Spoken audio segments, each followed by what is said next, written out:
In the grand scheme of things, we consider haute horology and high-end watchmaking as watches which showcase finest example of workmanship and craftsmanship. The watches where attention to detail goes into not just the case or the dial level, rather into the component level. The watches where not just every part of them is hand assembled and hand finished, but is also hand decorated. The watches where not just the function of time telling is a pleasure to even look at, but also the mechanism, the movement behind it, or the machine operating the watch is a work of art.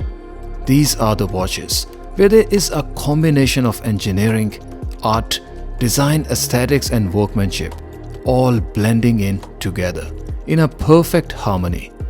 These are the timepieces where you look at your wrist to check the time, but end up getting lost in all the mechanical marvels combined with engineering excellence and aesthetical masterpiece that the watch has to offer.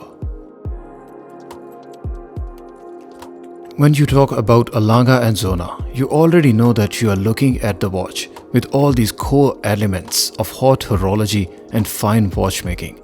And then when you also add the name of Datograph to it, you're pretty much looking at one of the best watches in the world. Dare I say that, you may possibly be looking at the origin of standard production in-house flyback chronograph by the manufacturer in the haute horology world. Why do I say that? I have a reason for it.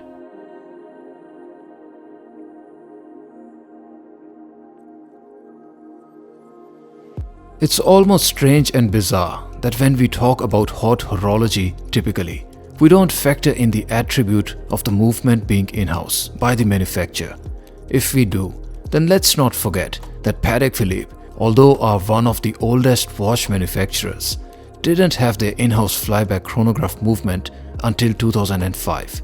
And if we talk about Audemars Piguet, which is another haute horology brand from centuries ago, they didn't have their own in-house flyback chronograph until only 3 years ago. Yes, you heard it right. The AP's first in-house caliber for flyback chronograph was only unveiled in 2019 in the case of Code 1159. What did AP and Patek do before this? They simply used third-party movements for their chronograph watches. Now let's talk about Lange. And while in 1999, the age of the brand was only 5 years, yet they managed to shake the world with the release of first generation of Datograph, a completely in-house flyback chronograph module.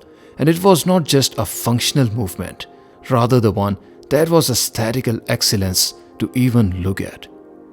If you are wondering where did the name Datograph come from, it comes from the iconic date display of Lange and then the chronograph function that the watch has to offer, hence the name Datograph. And if you have already noticed the perfect dial symmetry on Datograph, you probably know that it belongs to Saxonia family of the range, hence the sleeker and dressier looks. The watch not just looks beautiful, rather it's extremely wearable and is sized beautifully too. Measured at the outer extremity of the bezel, the watch is only 38.7 mils, so you get those perfect dressy attributes from one of the best chronograph watches in the world. The watch case is thick, but when you remember that it's a flyback chronograph watch, it really isn't, and it measures at 12.8 mm. The lug-to-lug height of the watch is 47.5 mm, so while the lugs do stick out of the case, the wearability of the watch is similar to how a Rolex 40mm Submariner would wear with similar lug-to-lug case height. The watch wears like an absolute dream on the wrist. And does it look beautiful? It's almost a silly question to even ask.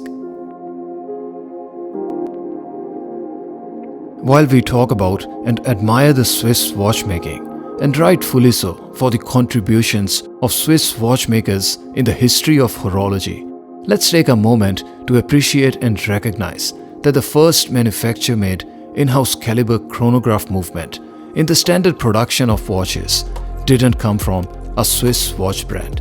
It came from a German brand.